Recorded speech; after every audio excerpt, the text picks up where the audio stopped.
Muy bien, hoy daremos por finalizada esta tríada de estudios vinculados con la autoimagen. ¿Cuál era la imagen que Jesús tenía de sí mismo? ¿Qué pasaba cuando Jesús se miraba al espejo? ¿Qué decía él de sí mismo? Y esto es muy, muy importante porque a veces desde esta plataforma o de diferentes púlpitos se va pintando y dibujando a Jesús conforme a como cada uno lo ve, ¿no? Y hay para todos los gustos. Están incluso aquellos que comparan a Jesús con un revolucionario, como si fuera el Che Guevara, otros que lo ven como un mártir sufriente, otros que lo ven como un ejemplo de vida, como un buen hombre. Entonces, lo que hemos intentado hacer dentro de toda la serie que venimos estudiando ya hace más de un año, es tomarnos estos 3 domingos, hoy es el tercero, en el cual examinamos qué es lo que Jesús dijo acerca de sí mismo, ¿no? Qué era lo que él observaba en sí mismo y cómo lo comunicó. Y a propósito de esto, decirle que, bueno, gracias a Dios, en este último cuatrimestre del año estaremos terminando con esta serie y en estos últimos momentos de la cronología que venimos siguiendo nos encontramos a Jesús ya prácticamente haciendo sus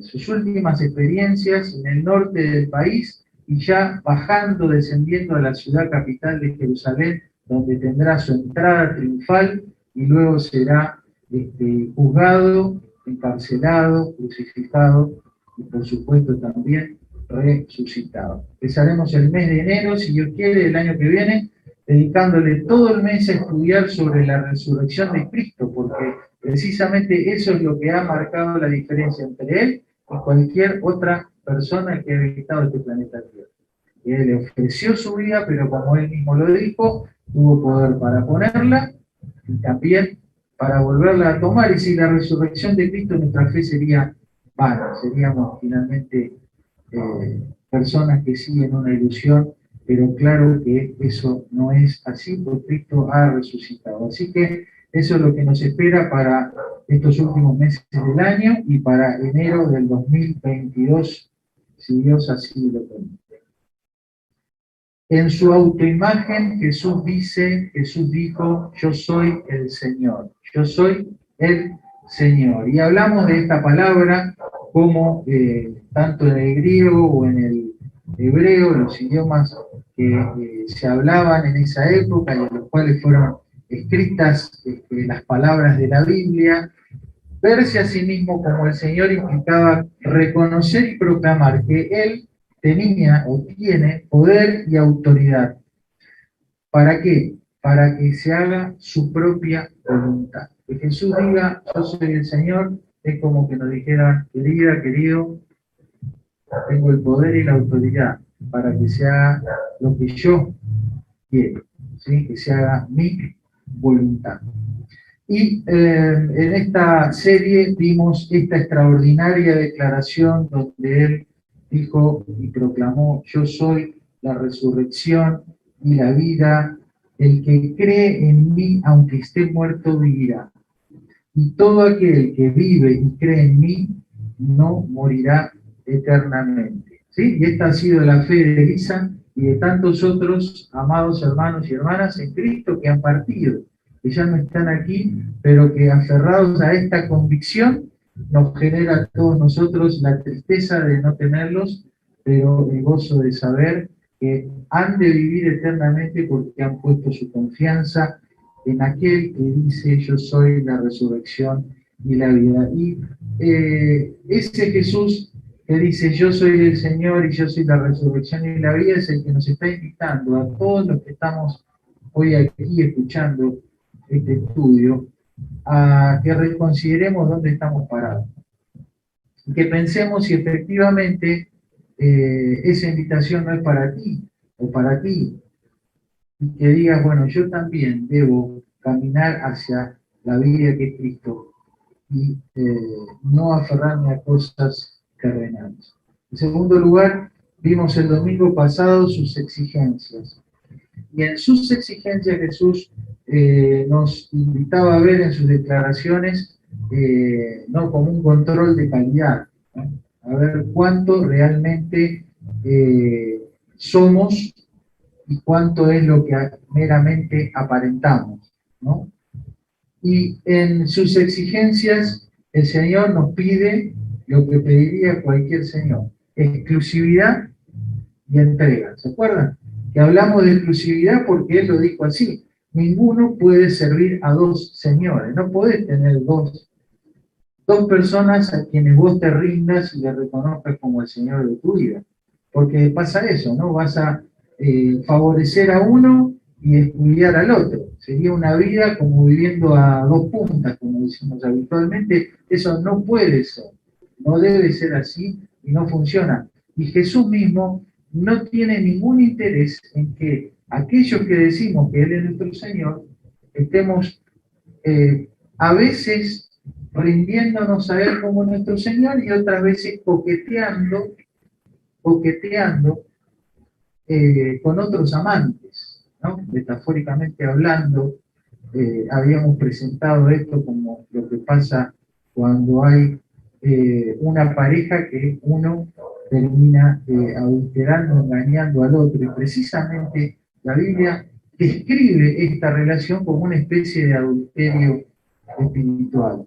Y dijimos que en este sentido, peor que llevar vidas mediocres que coquetean con el pecado en sus más diversas formas, es tomar todas las bendiciones y los dones que Dios amorosamente nos ha dado y entregarlos al servicio de cualquier otra cosa u otra persona que no sea Dios. ¿Qué hay peor que tener dos amantes? Peor que eso es que la persona que te ofreció todo, que te ofreció su amor, se ofreció enteramente por vos y que te sostiene cada día, que vos tomes eso y lo uses para entretenerte con otra cosa. Y es más aberrante todavía. Y muchas veces nosotros podemos estar en esta coyuntura. Que las bendiciones que vienen de Dios para cada uno de nosotros, finalmente las tomamos y en vez de usarlas para llevar vidas más consagradas y más dedicadas a Dios, las usamos para divertirnos y juguetear con otros amores, ¿sí? Con otros amores. El Señor nos dice: llevad mi yugo sobre vosotros, porque mi yugo es fácil y ligera mi carga. ¿Y qué es este yugo de Jesús? Es simplemente ser dóciles a la guía de Él, a la autoridad de Él, a hacer lo que Él nos dice, a vivir como Él nos dice. Eso es todo. Escuchamos y obedecemos. Escuchamos y obedecemos. Si pudiésemos llevar este estilo de vida cada día de nuestras vidas, tendríamos vidas mucho mejores que las que a veces tenemos, ¿no?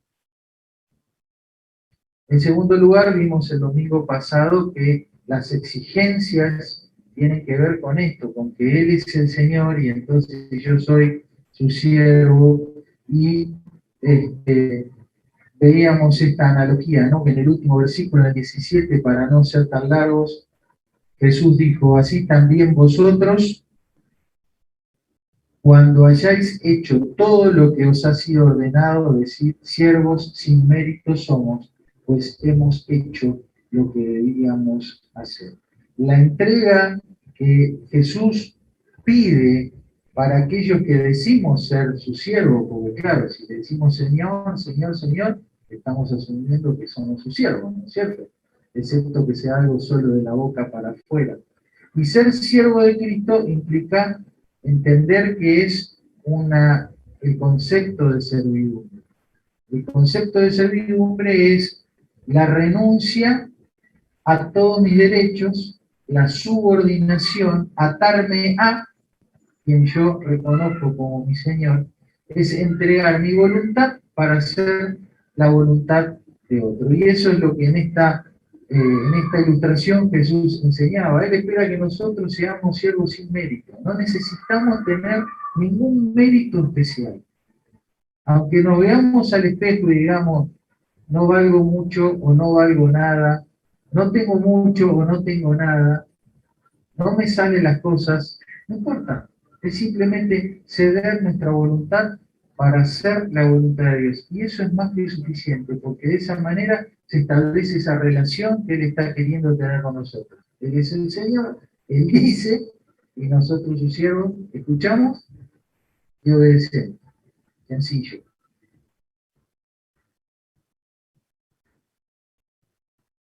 Y hoy vamos a ver como última parte sus expectativas. ¿Cuáles son las expectativas que el Señor Jesucristo, podemos decir, tiene puesto sobre nosotros? La expectativa es algo que vos esperás, ¿no? Algo que vos esperás que suceda. Eso es una expectativa. Entonces vamos a considerar como si fuera desde la óptica de Él, ¿sí? Desde la óptica de Jesús, ¿qué es lo que Él espera que suceda con nuestra respuesta o nuestra reacción hacia lo que Él nos dice? ¿Sí? El Señor Jesús ha dicho y ha hecho cosas. Durante todo este año hemos estudiado sobre eso y otras las sabemos perfectamente. Entonces, en esa autoridad como el Señor que Él dice ser, espera que ahora nosotros hagamos algo con todo eso. Y eso es lo que vamos a estar considerando en el día de hoy. Y eso se encuentra desarrollado en Lucas capítulo 18, donde encontramos tres enseñanzas muy cortitas que Él da. Tres enseñanzas muy cortitas. Una es la historia de una viuda con un juez injusto. La otra es un relato sobre dos personajes. Uno era el fariseo, que era un religioso del más alto nivel de exigencia, de prolijidad, de detalle, y el otro era un publicano, que era un judío, pero que trabajaba para el Imperio Romano, cobrando impuestos, era gente muy mal vista, y muchos de ellos como con una doble vida, ¿no es cierto? Y después hay una enseñanza sobre los pequeños. Todo eso está en Lucas capítulo 18, y de estas tres enseñanzas que Jesús da, vamos a poder distinguir tres expectativas que Él tiene acerca de nosotros. O mejor dicho, una sola expectativa descrita en tres formas diferentes. En estas tres historias vemos, esto lo digo a modo de paréntesis, para aquellos que por ahí les interese un poquito más este tipo de análisis, vemos los recursos pedagógicos, cómo Jesús fue el maestro de maestros, ¿no es cierto? Todos recordamos cómo Jesús enseñaba con parábolas. Juanjo ya nos ha dado dos o tres estudios sobre las parábolas de Jesús que están en los evangelios. Habíamos dicho cómo se dice que no hubo antes de él ni después de él ningún maestro judío que enseñase con parábolas como lo hacía él, era como su especialidad. Él inventó ese recurso y lo usaba magistralmente. Pero en este capítulo 18 de Lucas, vemos que él también va a usar otros recursos, ¿sí? Va a usar algo que es absurdo, porque finalmente él se termina de alguna manera comparando con un juez injusto, con un juez malo, ¿no? Y de ahí sale una enseñanza. Entonces es lo que se conoce como el uso del absurdo para romper los esquemas. Viste que vos venís escuchando a una persona, un análisis, y de repente te sale con algo que no tiene nada que ver. A ver, ¿para qué me estás diciendo? Es un recurso, ¿sí? A ver, por ejemplo, mi hija muchas veces se queja de que está aburrida, ¿no? Estoy aburrida, y llora, estoy aburrida. Digo, bueno, agarra un martillito, pon el dedito en el piso y date un martillazo y ahí vas a estar entreteniendo. Mira, si no entiende nada de lo que te estoy diciendo. Entonces, se rompe el esquema y bueno, se da cuenta de que está, ¿no es cierto?, ahí metida en un círculo vicioso. Lo otro que Jesús va a usar es la Torá, son las instrucciones de Dios. Las instrucciones de Dios, es una redundancia esto que puse acá, porque precisamente la ley de Dios, la Torá de Dios, todas las los escritos del Antiguo Testamento son una instrucción en su conjunto. Entonces, él también va a usar eso para instruirnos en todo lo que estamos diciendo. Y también él va a aportar su interpretación personal. Como un maestro de la palabra, Jesús también dio su toque a esas enseñanzas que estaban escritas, ¿sí? Entonces, de alguna manera, agregando un contenido, una revelación mayor o mejor a lo que ya estaba escrito. Un poquito de esto lo vamos a ver inmerso en estos tres relatos de Lucas 18. Entonces leemos. La primera escena, diciendo, había en una ciudad un juez que ni temía a Dios ni respetaba a hombre. Había también en aquella ciudad una viuda, la cual venía a él diciendo, hazme justicia de mi adversario. Y él no quiso por algún tiempo. Pero después de esto, dijo dentro de sí, aunque ni temo a Dios, ni tengo respeto a hombre, sin embargo, porque esta viuda me molesta, le haré justicia. No sea que viniendo de continuo me agote la paciencia. Y dijo el Señor Jesús. Dijo el Señor Jesús, oíd lo que dijo el juez injusto. ¿Y acaso Dios no hará justicia a sus escogidos que claman a Él día y noche? ¿Se tardará en responderles? Primera historia. Vayan captando porque queremos responder a esta pregunta. ¿Cuál es la expectativa que Jesús tenía de aquellos discípulos que lo seguían, ¿no? Como el Señor. ¿Cuál era su expectativa? Seguimos. Segunda historia. Dos hombres subieron al templo a orar. Uno era fariseo y otro publicano. El fariseo, ya dijimos, ¿no? Es el religioso, muy meticuloso, muy cuidador de todos los detalles para cumplir al pie de la letra y exageradamente todas las ordenanzas, las costumbres. El fariseo puesto en pie oraba consigo mismo de esta manera. Dios, te doy gracias porque no soy como los otros hombres, ladrones, injustos, adúlteros, y ni aún soy como este publicano. Ayuno 2 veces a la semana y doy diezmos de todo lo que gano. Mas el publicano, estando de lejos, no quería ni aún alzar los ojos al cielo, sino que se golpeaba el pecho diciendo, Dios, sé propicio a mí, pecador. Dice Jesús, os digo que este, el publicano, descendió a su casa justificado antes que el otro. Porque cualquiera que se enaltece será humillado, y el que se humilla será enaltecido. Tercera historia. Traían a él los niños para que los tocase, lo cual, viendo los discípulos, le reprendieron. Mas Jesús, llamándolos, dijo, dejad a los niños venir a mí, y no se lo impidáis, porque de los tales es el reino de Dios.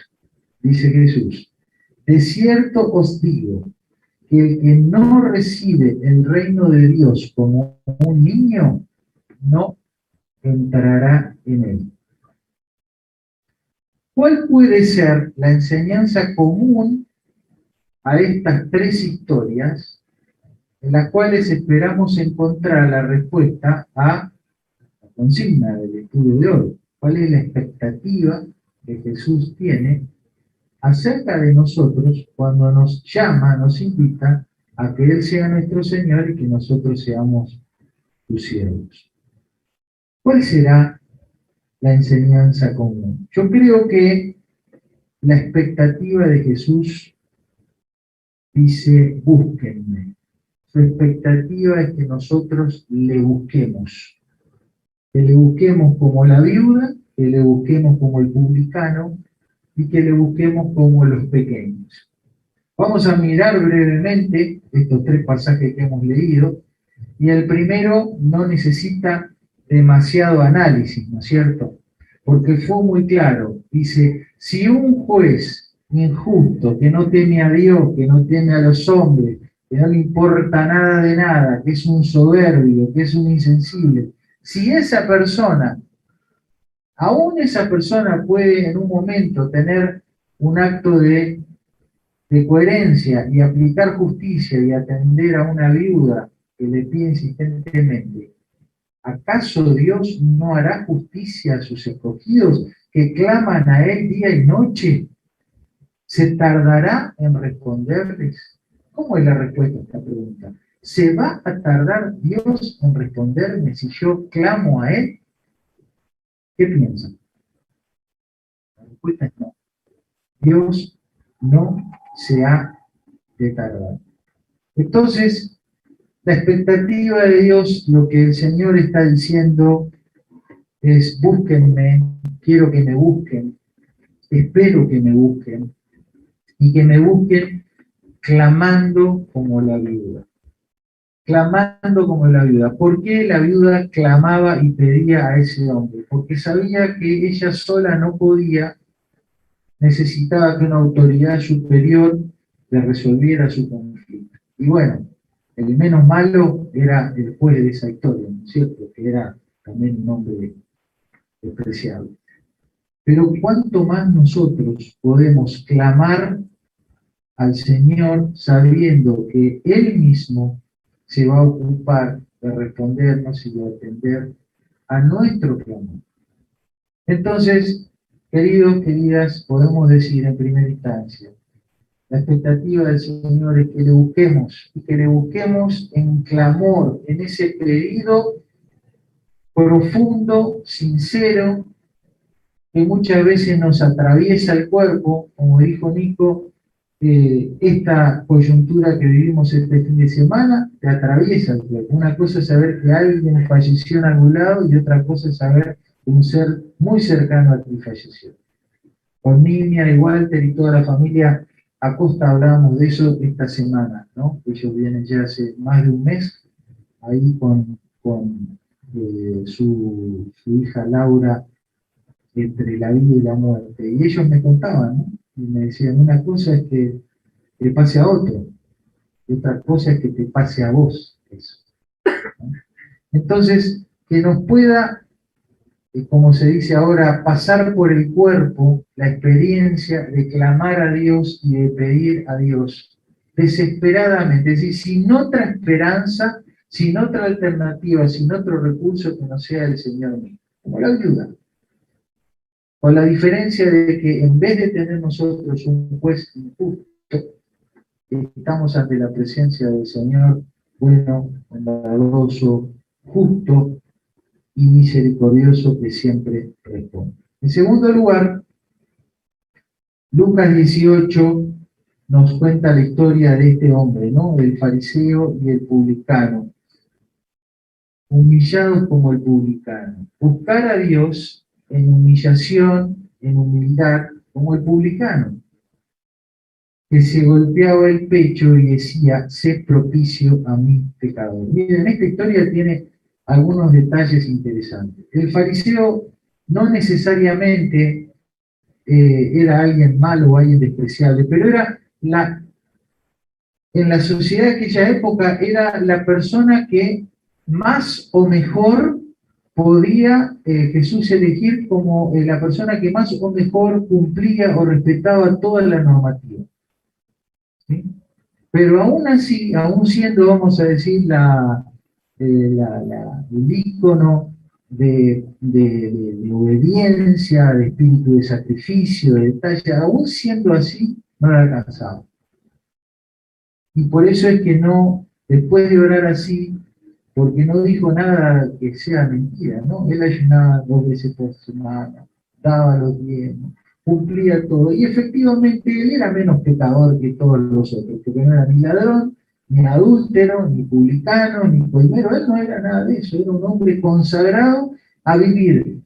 Desde el momento que ponía un pie abajo de la cama, ya tenían una normativa de con qué pie iban a empezar el día. Y en todo eso estaba el fariseo intentando agradar a Dios. Y aunque lo hacía, no le alcanzaba. Y aunque lo hacía, no le alcanzaba, porque ninguno de nosotros, por nuestras obras, vamos a poder presentarnos como justos delante de Dios. Y entonces, ¿qué nos queda? Humillarnos como el publicano y decir, Dios, sé propicio a mí, pecador. ¿Qué es esto de ser propicio? Ser propicio a mí, en primer lugar, está con las dos palabras en verde, ¿sí? El que hace la acción es Dios, y el que recibe la acción es el publicano, ¿sí? No es algo que surja o nazca del publicano, surge y nace de Dios y se beneficia al publicano. Así está la redacción. ¿Y qué es lo que significa la palabra propiciar? Bueno, vamos a estudiar esta palabra en nuestro curso de los miércoles a las 20 horas. Estamos haciendo el estudio de la salvación y dedicaremos un tiempo a estudiar la propiciación, pero fíjense algunos sinónimos que ya nos abren el panorama. Aliéntame, alíviame, aplaca o atenúa, compadécete, consuélame, ten misericordia, anula, apacigua, corrige, límpiame, perdona, purifica, reconcíliame, satisface. Todo eso hay detrás del concepto de propiciar. Y claro, hay que ir con humildad ante Dios a pedirle que sea Él el que haga esto, porque ninguno de nosotros, en la búsqueda de Dios, va a poder acceder a un Dios santo si no es Él el que alivia, atenúa, el que se compadece, el que tiene misericordia, el que perdona, el que purifica, el que reconcilia y el que satisface. Entonces, la expectativa del Señor es que le busquemos, pero con humildad, en humillación como el publicano. Si no, no funciona. Al fariseo no le funciona. Y te puedo asegurar que el fariseo era mucho más minucioso que cualquiera de nosotros en tratar de agradar a Dios cada día. Y aún así no alcanzó. El camino era el camino del publicano, humillados, para que sea Dios el que hace la obra de propiciación y el que nos da esa justificación para presentarnos sin mancha delante de Dios por los méritos de Cristo y no los mismos. En tercer y último lugar, la búsqueda de Dios tiene que ser en pequeño como los pequeños. Observarán que la palabra pequeño no aparece en el relato. Sin embargo, aparece la palabra niño. Entonces, Jesús dijo, el que no recibe el reino de Dios como un niño, no entrará en él. Y acá estamos complicados, ¿no? Porque los niños tuvieron su reunión ayer y hoy, tenemos un par de niñas acá, pero el resto ya no calificamos más, ¿sí? Algunos estamos por entrar ya en la demencia senil y volveremos a ser niños, pero ya ese es otro tema. Entonces la pregunta es, de esta foto, ¿cuál será el niño de la foto? ¿Cuál será el niño de la foto? ¿Este o este? ¿O esta?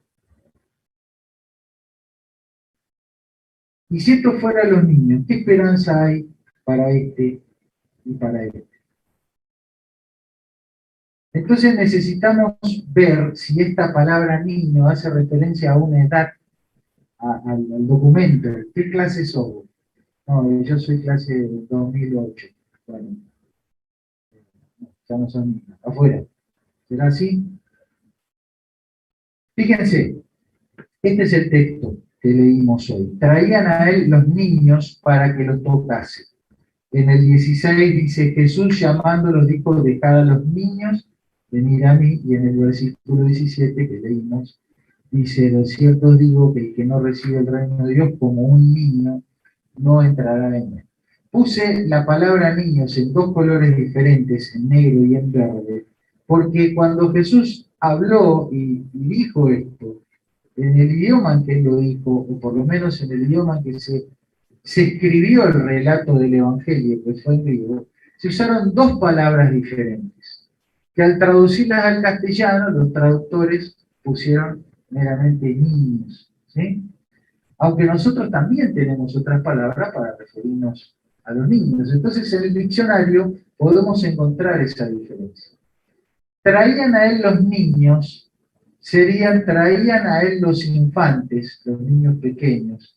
Es una palabra que incluso se usa para referirse a los niños que todavía no han nacido, ¿no? Como nosotros a veces decimos, ¿no? El bebé, está en la panza y es el bebé.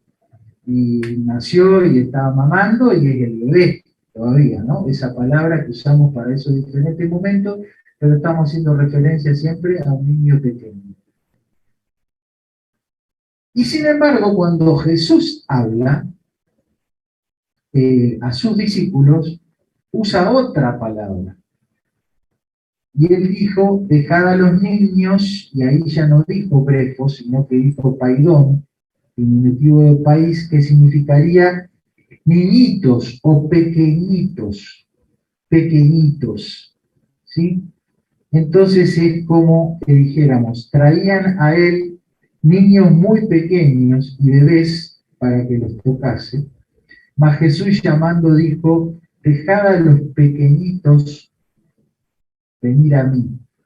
Y en el 17, de cierto os digo que el que no recibe el reino de Dios como un pequeñito no entrará en él. Entonces, hay algo ahí. ¿Por qué cambió la palabra? ¿Por qué usó otro término? ¿Qué hay detrás de la palabra paidón o pequeñito? Bueno, ustedes saben que las palabras tienen un significado de diccionario, que es lo que se llama lo que denota la palabra, es decir, lo que significa en el diccionario. Y después está lo que la palabra connota, es decir, qué uso se hace de esa palabra en diferentes momentos, ¿sí? A veces ponemos el ejemplo de la palabra padre o hijo. Si buscas al diccionario, te puede hacer referencia, bueno, que desciende de otro, ¿no? Pero nosotros decimos hijos nuestros, ¿y de qué estamos hablando? Ya no estamos hablando de familia, estamos hablando de fútbol, ¿no? Hijos nuestros. O si decimos el padre del aula o el padre de la patria, ya sabemos que Sarmiento no tuvo aulas, sino que él, bueno, ahí con su obra, su legado, con todo lo que tiene que ver con la educación argentina. Entonces ves que la palabra tiene un significado de diccionario, pero después tiene usos diferentes, y eso es lo que queremos analizar acá, porque ¿para qué se usaba esta palabra país o en diminutivo paidón, que nosotros traducimos como pequeñito, en los tiempos de Jesús? Observen, ¿a quién se le llamaba también, aparte de los niños pequeños, ¿a quién más se le llamaba paidón? Al esclavo, al siervo, al criado. También se podría llamar paidón al que era un oficial de la corte, es decir, un servidor del rey. También se usaba para hablar de alguien que estaba subordinado a otro. La frase que nosotros a veces usamos, bueno, soy un humilde servidor, soy un paidón. También se usaba para identificar al siervo de Dios. Por eso en el Antiguo Testamento, cuando se habla de el Mesías como el siervo de Dios, que muchos hemos leído, se usa esta palabra, la palabra paidón o su referente en hebreo. También se usaba para hacer referencia a alguien que busca refugio en Dios y a aquel que ama su nombre. Entonces, metiendo todos estos conceptos ahí en el texto, observen. De cierto os digo, que el que no recibe el reino de Dios como un niño, o como un esclavo, o como un siervo, o como un criado, o como un subordinado, el que no recibe el reino de Dios como un siervo de Dios, el que no recibe el reino de Dios como aquel que busca refugio en Dios, el que no recibe el reino de Dios como aquel que ama su nombre, no entrará en él.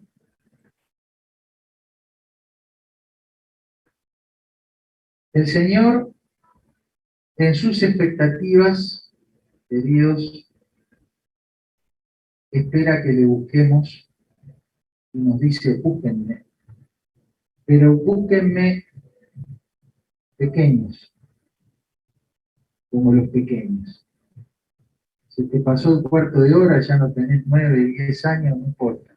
Te queda la posibilidad de acercarte en la búsqueda de Dios como un paidos, como aquel que ama, que reverencia su nombre y que se reconoce lo que ya venimos estudiando, como un siervo o como un esclavo. Y cuando nosotros nos acercamos así a Él, ¿qué hace el Señor? Nos recibe. Porque al humillado y al quebrantado de espíritu Dios no desprecia, al contrario, nos admite y nos recibe. En este recorrido, y terminando con este rompecabezas, el Señor nos dice, yo soy el Señor.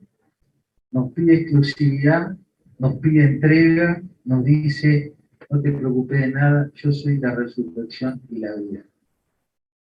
No le tengas miedo ni a la muerte, no le tengas miedo ni a estar muerto, porque el que cree en mí, aunque esté muerto, vivirá.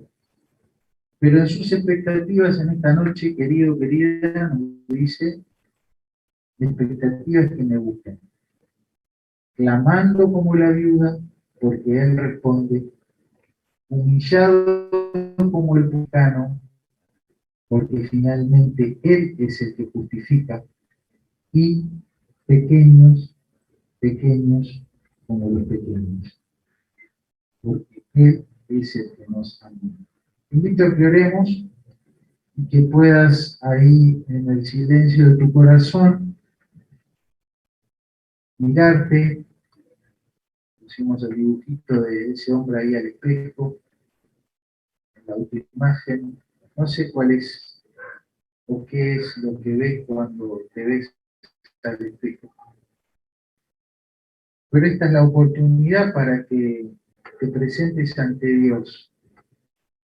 Si te ves como muerto, Él te dice, yo soy la resurrección y la vida. No hay problema. Él te puede dar la vida que no tienes.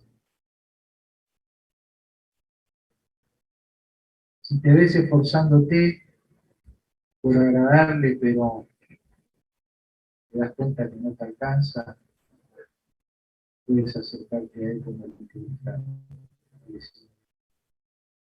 Señor, que seas tú obrando en mí el perdón, la reconciliación, la misericordia que yo necesito en Él. Si te ves lejos, indiferente o una persona que ocasionalmente se acerca a Dios, puedes acercarte a Él como la viuda, clamando, clamando insistentemente. Porque Él responde. Podemos acercarnos a Él solamente, así con los pequeños, hombres y mujeres que anhelan, que desean, que esperan en su nombre, que se asumen como siervos de Él, servidores de Él, esclavos para Él. El Señor nos busca, el Señor te busca, Y es tu tiempo para que en esta noche te presentes así, clamando, humilde y pequeño. Y sin lugar a dudas, Él te responderá, Él te justificará y Él te recibirá con los brazos abiertos. Un momento para orar y terminar.